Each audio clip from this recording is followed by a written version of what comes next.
Assalamualaikum warahmatullahi wabarakatuh. Cerita kali ini berdasarkan kisah nyata dari Mas Adrian. Langsung aja nih ceritanya. Kejadian ini gue alami sendiri dan sampai sekarang gue masih tinggal di rumah ini. Rumah ini dulunya kosong selama 10 tahun. Tentunya sebelum gue tempatin. Rumah ini berlantai 2. Di lantai 2 jauh lebih angker dari lantai dasar. Di lantai 2 ada 2 kamar dan 1 kamar mandi. Satu kamar untuk bokap dan nyokap, dan satu kamar lagi untuk gue, kakak, dan adik gue. Beberapa bagian rumah ada yang masih direnovasi dan belum dicat. Ya, makin bikin rumah ini terkesan angker lah. Keluarga gue memutuskan pindah ke rumah ini karena rumah lama gue mau dijual. Gue sempat protes sama bokap sebelum pindah ke rumah berhantu ini. Karena dari luar aja hawanya udah angker. Terus tetangga-tetangga sebelah rumah ini banyak yang bilang kalau rumah itu berhantu karena sering terlihat penampakan hantu cewek di lantai 2. Cuma bokap tetap kekeh untuk pindah ke situ. Akhirnya jadi juga keluarga gua pindah ke rumah itu. Di malam pertama setelah gua pindah sama keluarga, gue, nyokap, kakak dan adik gua tidur sekamar. Sedangkan bokap masih di rumah lama karena masih ada beberapa barang di sana. Kamar yang gua tempatin itu belum ada pintunya. Jadi masih pakai gorden. Nah, sekitar jam 11 malam, gua lihat tuh kakak dan adik gua udah tidur pules. Tinggal gue sama nyokap yang masih melek karena ngerasa hawanya panas.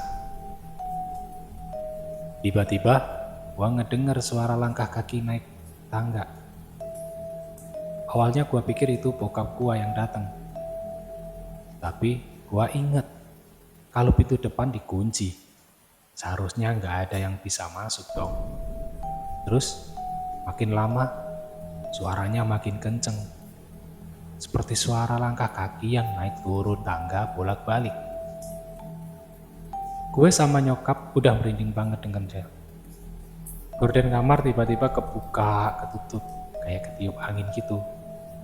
Pas gue sama nyokap mau pegang tirainya, tiba-tiba ada suara cekikikan.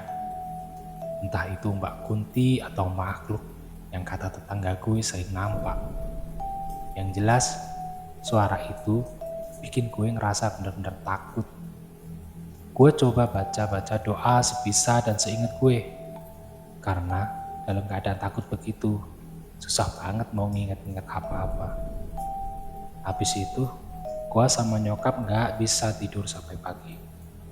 Karena suara langkah kaki orang naik turun tangga, kedengeran terus.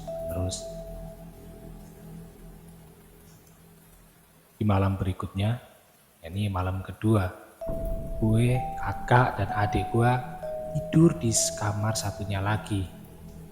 Karena bokap udah dateng dan tidur bareng nyokap di kamar bergorden itu. Nah, sekitar jam 1 malam, gue kebangun tuh karena haus. Pas gue mau keluar kamar, gue dengar suara berisik banget di bawah. Kayak suara orang beres-beres dan cuci piring. Di lantai dasar itu ada sumur. Pokoknya suaranya rame banget. Nah, alhasil gue langsung ngibrit lagi masuk ke kamar dan gak jadi minum. Besoknya gue cerita ke bokap sama nyokap. Ternyata nyokap juga denger. Cuma bokap gak percaya karena emang bokap orangnya gak pernah percaya sama hal-hal mistis kayak gitu. Bisa dibilang bokap gue itu skeptis lah. Nah, begitulah ceritanya. Sampai sekarang gue masih suka ngerasa kalau banyak penunggu lain di rumah gue. Gue paling takut sama tangga di rumah gue dan ruangan belakang. Karena gue sering melihat bayangan lagi berdiri di situ. Cuma sekarang gak separah dulu. Karena mungkin dulu mereka gak suka kali ya lihat keluarga gue nempatin rumah itu. Tapi lama-kelamaan karena udah ngajiin dan disolatin jadi berkurang. Tapi ya tetap aja masih angker. Nah, setelah lewat beberapa minggu yang lalu, datanglah saudara gua. Gua sempet khawatir karena dia itu punya indera keenam. Nah, dan ternyata benar, dia lihat penunggu lain tersebut di berbagai ruangan, termasuk kamar mandi, sampai lantai dasar dan tangga. Nah, seperti ini kata saudara gua. Tuh, depan pintu masuk, ruangan belakang, kamar mandi bawah, ada makhluk besar, tangan dan kakinya besar-besar semua.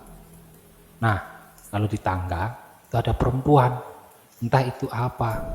Pokoknya dia itu pakai baju putih lah, tapi mukanya nggak kelihatan karena rambutnya panjang. Nah, di kamar lu